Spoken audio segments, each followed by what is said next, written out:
মামা একটা ভালো করে একটা লাল মুড়ি বানাও তো। আমি তোমার লাগি একটা কড়া কাতায় মুড়ি বানাই খারাও, খাইতে কিন্তু সেই স্বাদ। আচ্ছা তা বানাও বানাও বানাও। দাঁড়াও বানাইতেছি, একটু ওয়েট করো।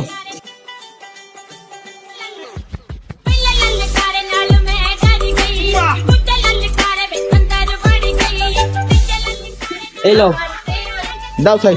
নাও। মামা সেই মজা তো, বানাইছো কেমনে? বানাইছি তো ভাইয়া, মজা হয়েছে। আমার আমার মুড়ি খাইতে হাজার হাজার লোক। তুমি কি কও? আমি বানাই অনেক আগে হইতে। লালা দি মাথা